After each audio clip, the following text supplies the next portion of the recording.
So, considering the terms of the contract, an important distinction must be made between what is called terms and what is called representation of facts. I will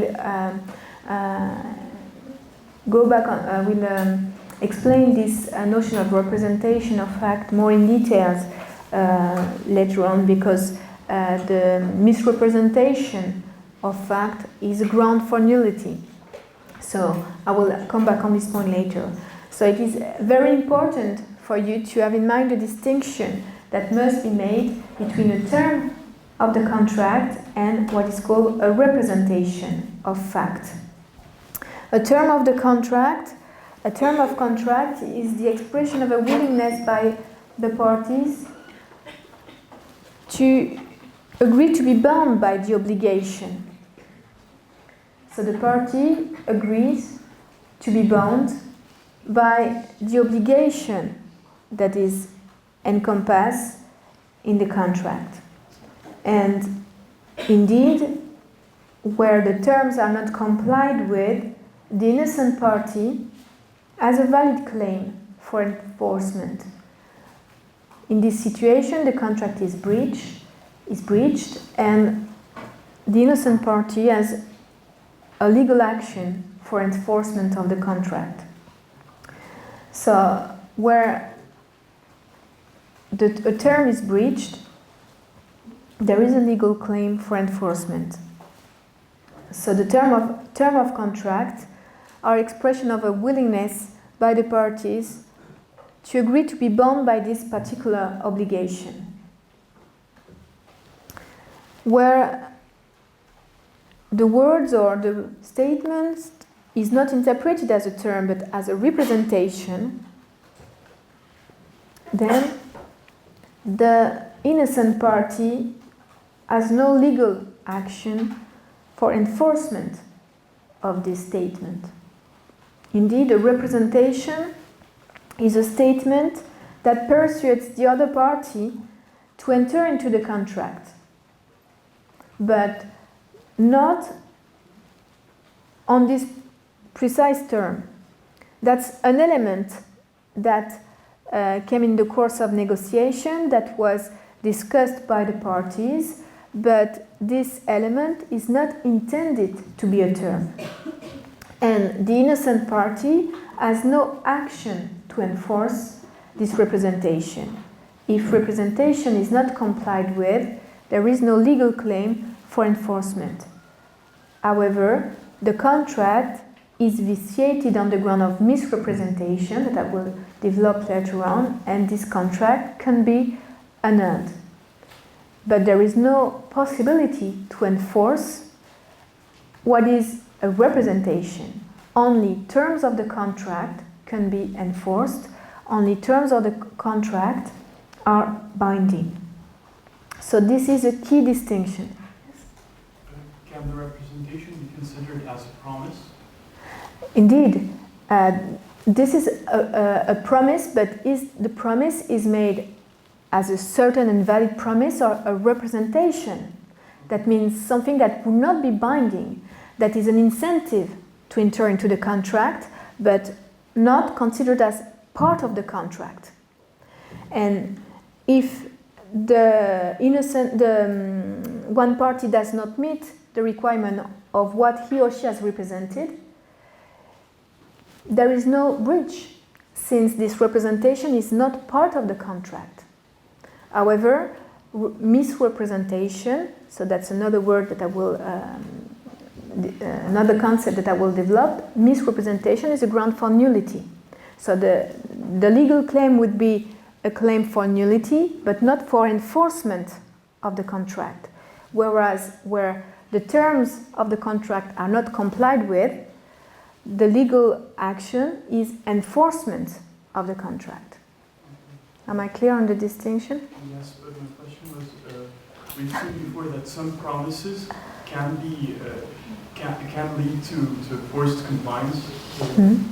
So there's a distinction between promises that add to the contract and representation that is just simple, Mm-hmm. Mm-hmm. just talking about it and So definitely promises can be made in representation of fact. That's the point that the courts have to discuss. Is this promise a term of the contract? Is this promise binding and be construed as a part of the contract or representation of fact? Am I more clear? Yes? Okay, thank you. So I will give you some guidelines for this distinction. Indeed, how the court will analyze the content of the contract so as to determine if the statement is a term or a representation. So few cases that I will develop. First of all, the Schwavel and Reed.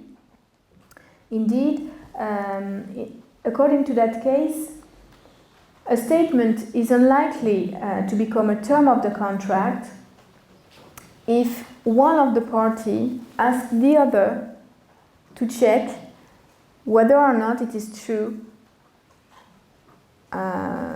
whether or not the statement is a true statement. A statement that has been made by one of the parties asking the other, the one to whom the statement is made, to check if it is true.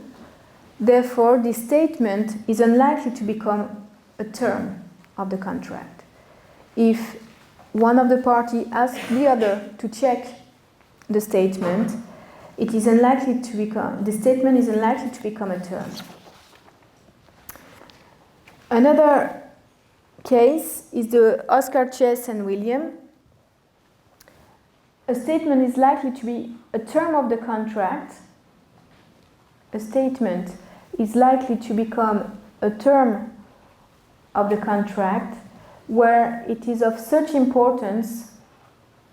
A statement is likely to be a term of the contract where it is of such importance that, had it not been stated, the person to whom it has been made would not have entered into the contract. A statement is likely to be a term of the contract because it is a very important element in the negotiation. Had this statement not been made, the other party, the other person, the person to whom it has been made, would not have entered into the contract. So if this statement focus on a very important part of the agreement, a very important point of discussion, it is likely to be a term. If the statement made focus on little details of implementation, for example, the discussion is open. So where the statement is of such importance that if that statement had not been made, the other person, the person to whom it has been made, would not have entered into the contract. Therefore, this statement is likely to be a term of the contract. In the discussion, some other elements will be taken into account by the court. First of all, the skills and knowledge of the parties. Some other elements come in addition to this theory. First of all, the court will assess the degree of skill and knowledge of the parties. Indeed, where the party who makes the statement has some special skills on the subject,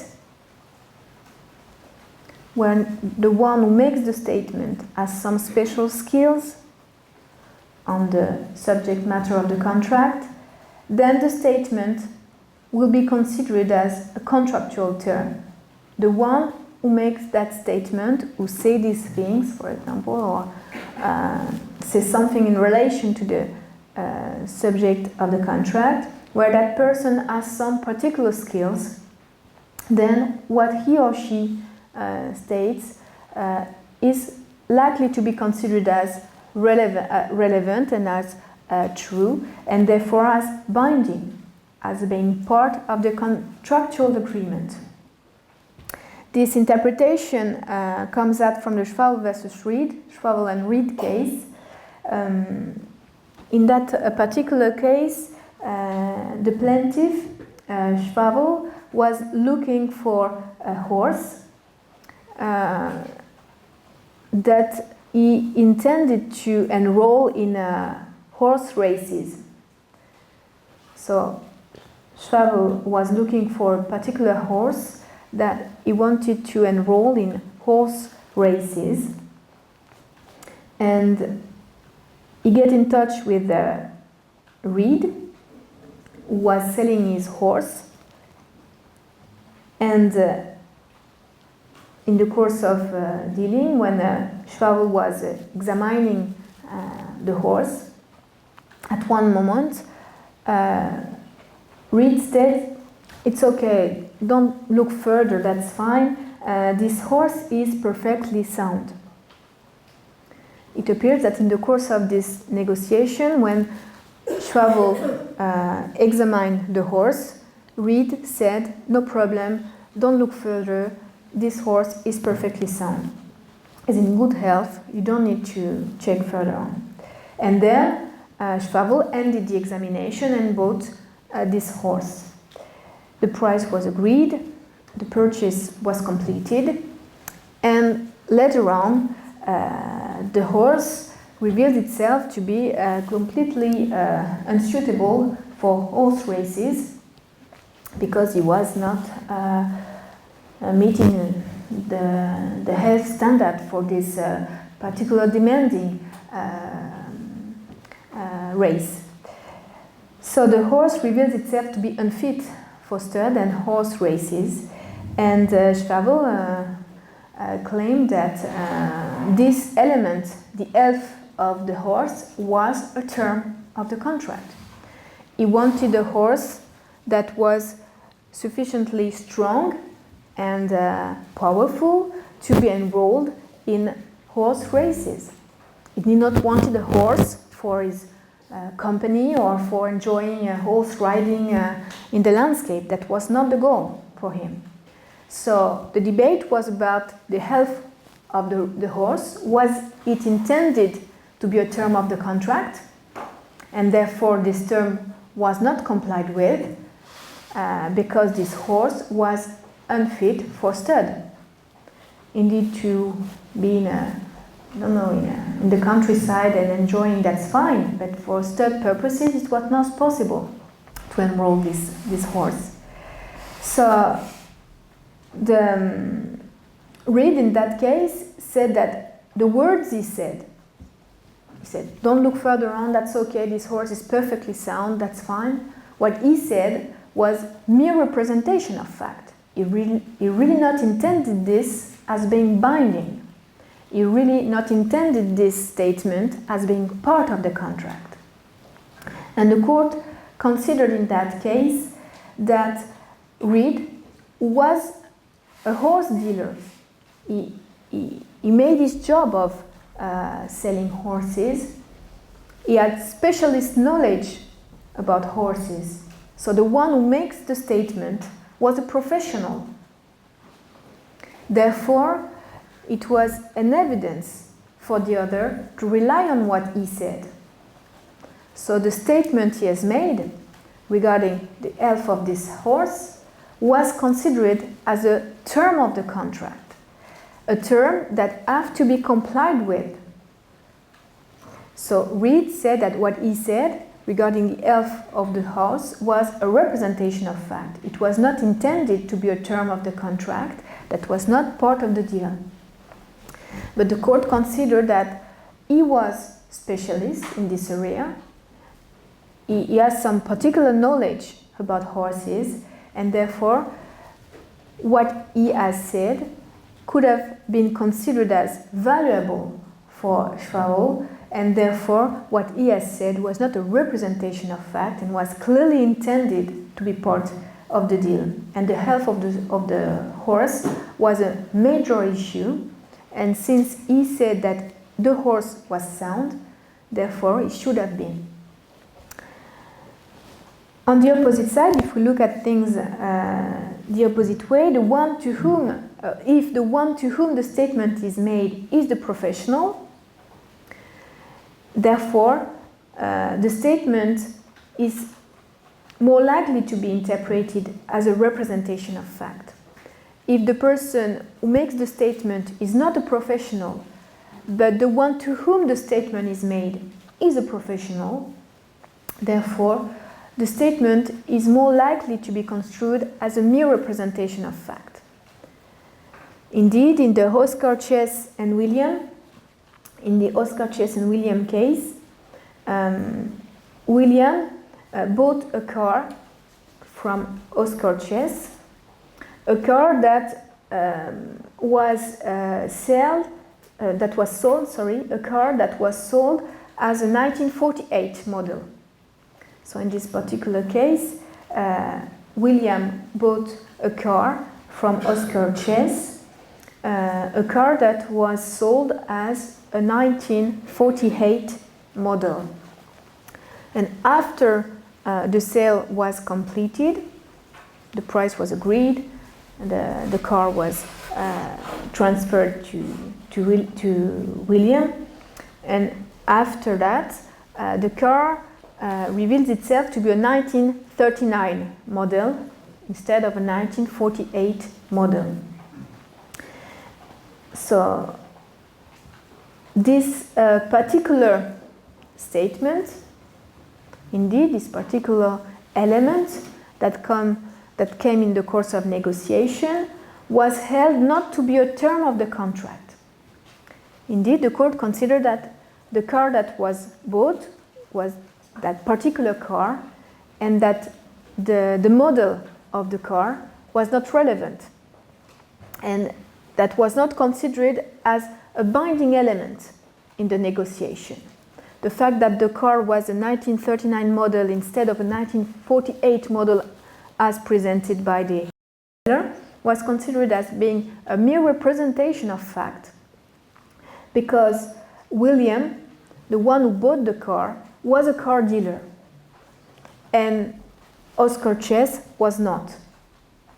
Therefore, the professional has bought the car from a non-professional person, and the professional was in good position to know exactly what car model it was. The one who has bought the car, he was a professional, and he had the competence to assess whether or not it was really a 1948 model or whether it was not. Because the one who made the statement was not a professional and could have been wrong for whatever reason. Maybe the one who sold the car to him told him that it was a 1948 model. There was no possibility for him to check that. And when he sold that car again, saying it's a 1948 model, he was not a professional, so he could not assess that, whereas the one who bought the car was a professional. So in the situation where the statement is made by a non-professional to a professional, the statement is more likely to be interpreted as a representation of fact. The one to whom the statement is made has better knowledge than the other and can check what is currently the situation, if the statement is true or not. So these are direction that case law gives us in order to distinguish the notion of term and representation. Common law makes also a distinction between two notions, the express terms and the implied terms. Express terms are terms that are specifically agreed on by the parties, either orally or in writing. It does not matter the form of the agreement, but both parties have discussed this point. Therefore, these statements are considered as being part of the contract, as being term of the contract. It does not matter that this statement has been made orally or in writing. a statement can be made orally and to be considered as binding as if it has been made in a written manner.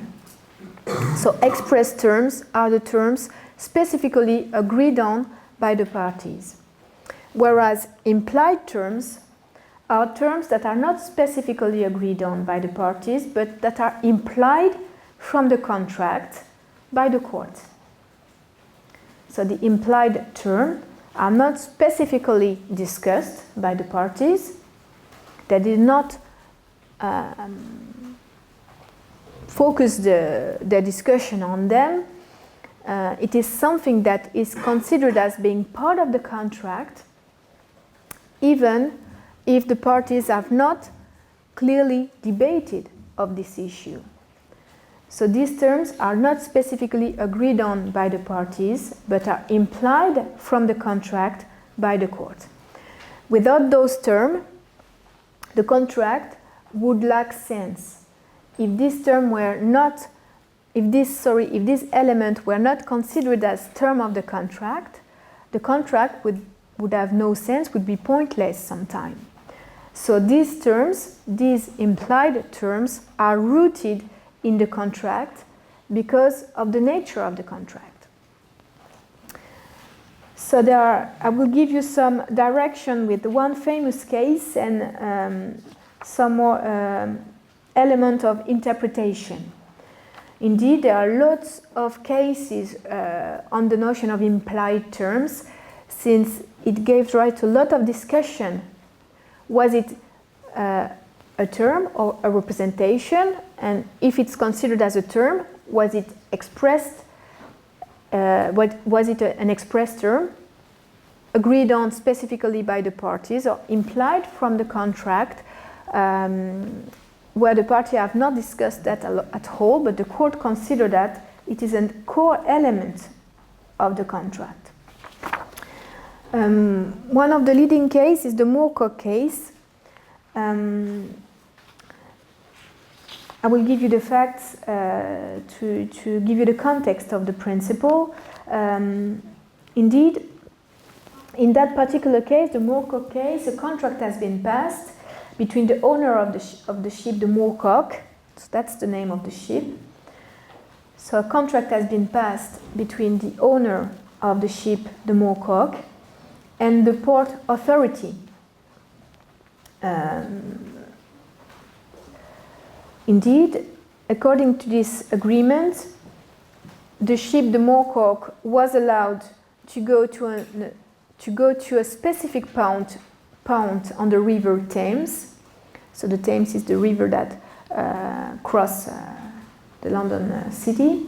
So this ship was allowed to go to a particular point on the river, the Thames, and at that point the ship will stop for being unloaded by dockers.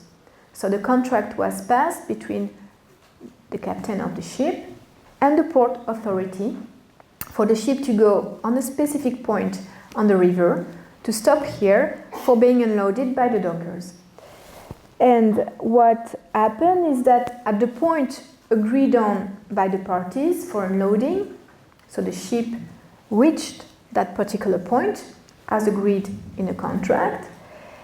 At that particular point on the river, at low tide, when the sea is at its lowest level, there was not enough deep for such a big boat.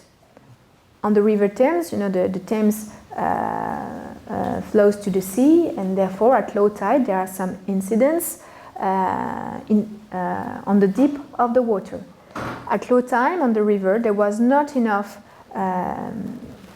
water for such a boat, and the hull of the ship was damaged. And the owner of the Moorcock sued the port authorities for damages. He wanted compensation for the damage caused to the ship because of the fact that there was not enough water for such a big boat at this particular point where the ship had to go for being unloaded. And the port authorities argued that there was no term in the contract. There was no term in the contract according to which the safety of the boat has to be ensured. So the port authority, as a defense, said that the safety of the boat was not part of the deal. The contract was about the fact of unloading the boat, to organize things for boats, for being unloaded, and to meet the place where dockers were expected to unload, but the safety of the boat was not part of the deal. And in this particular case, the Court of Appeal held that although there was no express terms in the contract regarding safety of the ship, indeed that was not discussed, it was not agreed. Oh, it's true, it was not part of the deal. That's not something that the party have expressly discussed about. But although there was no express terms regarding safety, it was obvious that safety of the boats should be ensured. Otherwise, such contract would be completely useless. Ships could stop whether they want to and unload whether they want to. There is no need to pass a contract if the safety of the boat is not guaranteed. So the Court of Appeal considered that the fact that safety of the boat should be ensured was an implied term of this particular contract. Otherwise, there is no efficiency in passing such a contract. So there was no discussion at all on this particular point, but nevertheless, the court considered that it was connected to the very nature of the contract and that the issue of safety was implied by such a contract. The contract was about, of course, the organization of unloading this particular boat, but also to give assurance to the owner of the ship that the ship will be safe at the point agreed for unloading. So with this case, you have a clear example of the interpretation of the court as made of this particular contract, so as to infer from the contract some particular terms that have not been discussed by the party originally. But the court considered that these terms, nevertheless, are encompassed in the contract, although not discussed at the beginning, because they are linked to the nature of the contract. Some implied terms may also come from custom and customary rules. Indeed, in the Hutton and Warren case, the court looked at custom and customary rule to infer some particular terms from an agreement, from a contract. In that case, the tenant of a farm was given a 6 months notice. The landlord wanted to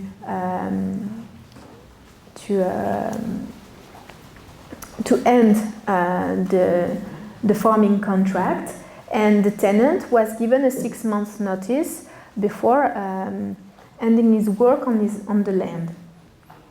And this particular farming contract were also ruled by custom and customary rules, according to which, during the notice, the tenant should continue to work on this land, to cultivate the land,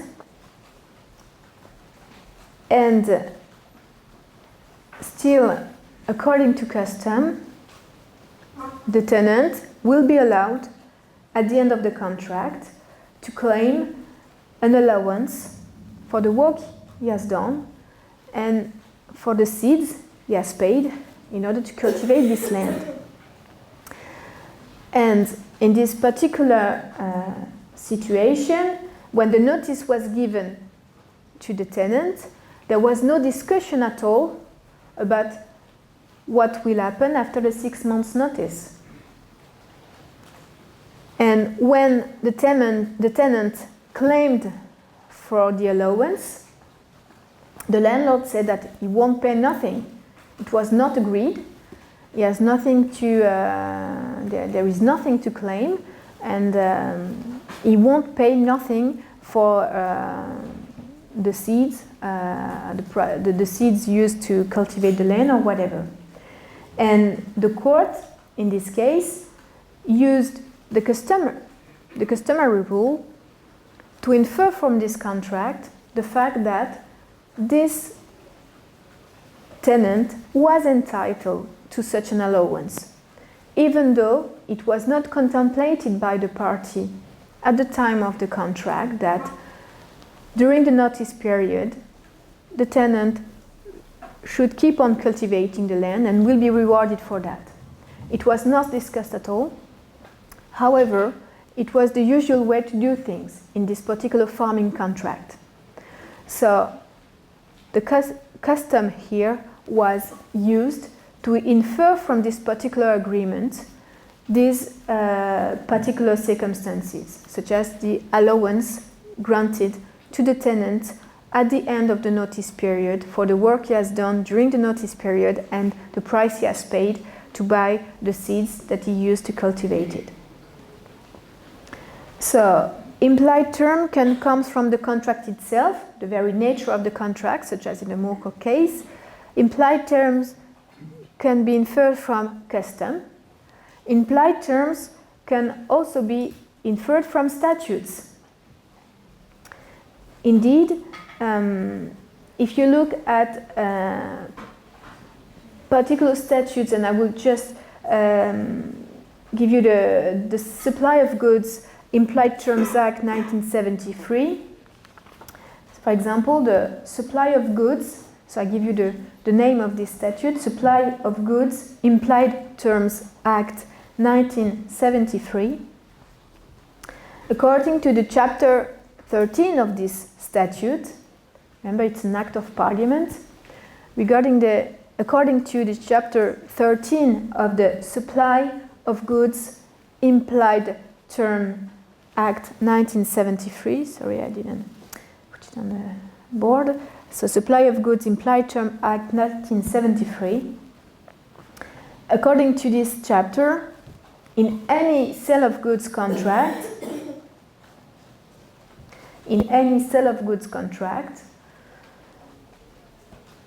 the seller binds himself or herself to deliver a good that complies with the good described in the advertisement or to the sample that is provided. According to this section of the Supply of Goods Act, the seller binds himself or herself to deliver a good that complies with the good described in the advertisement or that comply with the sample that has been given to the buyer. As a consequence, there is no need for the party to write down in their contract this particular requirement. If in a sale of good contract it's not written down that the seller is bound to deliver a good that comply with the samples previously given or to the description of the good in the advertisement, even though it's not specifically discussed by the party, nevertheless, it is compulsory for the seller to meet this requirement. Indeed, statute provides for this mandatory requirement, and therefore there is no need for the party to discuss this term. This is an implied term that results in this is an implied term that comes from the statute that regulates the sale of goods between people.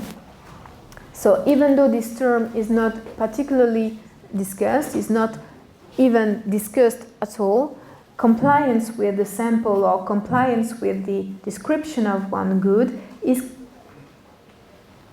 a term of the contract, is encompassed in the contract itself.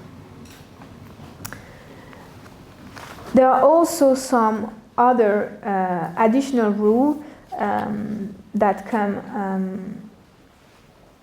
comes here to regulate the determination of terms in a contract, such as what is called the parole evidence rule. The parole evidence rules, such as settled in Jacobs and Badevia case. Indeed, according to this case, where the parties enshrine their agreement in a written contract, in a written document, no extrinsic evidence can be produced to add, to modify, or to vary, or to contradict the written agreement. According to this case, the fact that the parties have decided to pass their agreement in a written manner, have decided to write down, properly speaking, a contract, it prevents anything coming out from the written agreement to contradict what has been written down. No extrinsic evidence, no evidence coming from, any oral statement or any other element that is not encompassed in the written contract. None of this can be used to add, modify, or contradict the written document. So as a principle, where the parties enshrine their contract in a written document, no extrinsic evidence can be produced to vary, modify, or contradict the written document. There is one exception to this rule, where, for example, the written document is not intended to contain the whole agreement. So there is one exception to the parole evidence rule. It is the situation where the written document is not intended to encompass the whole agreement. It's part of the agreement, but it is not meant to be the entire agreement, and some elements concerning terms or performance can be found elsewhere, where the written document is not intended to contain the whole agreement. One last thing regarding this written or oral agreement, coming from the Lestrange and Grocop case, anyone is bound by a document that he or she has signed, whether or not he or she has read it.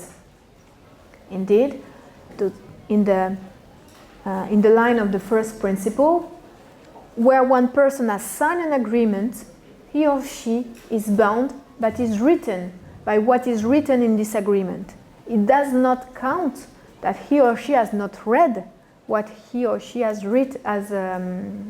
signed. It's not a defense to say I have not read what I have signed and I didn't know.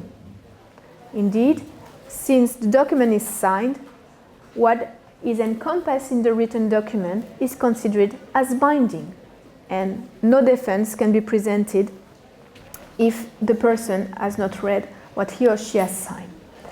So we stop here for today. I will end next week the interpretation of terms with the notion of incorporation of written terms. Sometimes some extrinsic document can be incorporated in one contract. So I will develop this point to end this part on certainty. Thank you for your attention.